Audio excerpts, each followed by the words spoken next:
जेठ जी की खांसी। छाया के परिवार में सभी लोग पढ़े लिखे और खुले विचारों वाले थे। उसके पिता एक आयुर्वेदिक डॉक्टर थे। सभी की लाडली होने के कारण थोड़ी अल्लड़ थी, लेकिन सभी का ख्याल रखना उसकी आदत थी। एक भरे पूरे परिवार में उसकी शादी हो गई। ससुराल में सास और 3 जेठ जेठानी का परिवार था। परिवार में सभी बहुत अच्छे थे, लेकिन बड़े जेठ जी थोड़े पुराने विचारों वाले थे।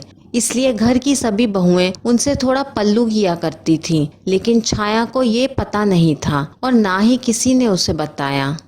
बड़े जेठ जी जब भी बाहर से आते खांसते हुए आते। छाया को थोड़ा अजीब लगता। 1-2 दिन तो उसने कुछ नहीं किया, लेकिन जब तीसरे दिन जेठ जी खांसते हुए घर में आए तो वह एक गिलास पानी लेकर आ गई। जेठ जी ने मुंह फेर कर कहा, रख दो। छाया गिलास रखकर चली गई। शाम को वो फिर खांसते हुए आए। इस पर छाया उनके लिए चाय बनाकर ले आई। जेठ जी ने फिर मुंह फेर कर कहा, रख दो। छाया को बहुत अजीब लगता।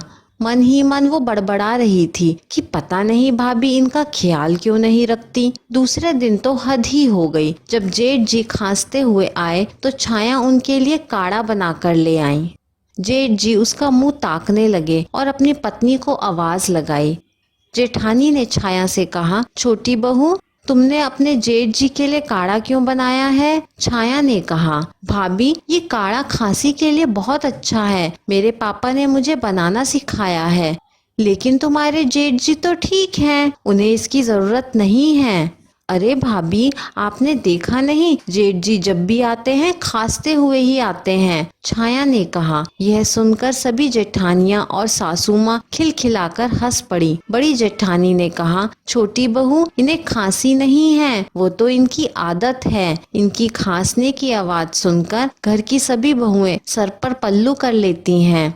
अब तो छाया बेचारी शर्म से पानी पानी हो गई। अब जब भी जेठ जी खांसते हुए बाहर से आते तो घर की सभी बहुएं खिलखिलाकर हंस पड़ती। जेठ जी बेचारे झेप जाते। लेकिन इतने वर्षों की आदत भला इतनी जल्दी ही थोड़ी जाने वाली थी। ये कहानी आपको कैसी लगी मुझे कमेंट करके ज़रूर बताइए। कहानी पसंद आई हो तो लाइक, शेयर और चैनल को सब्सक्राइब करना ना भूलें। कहानी सुनने के लिए आपका बहुत बहुत धन्यवाद।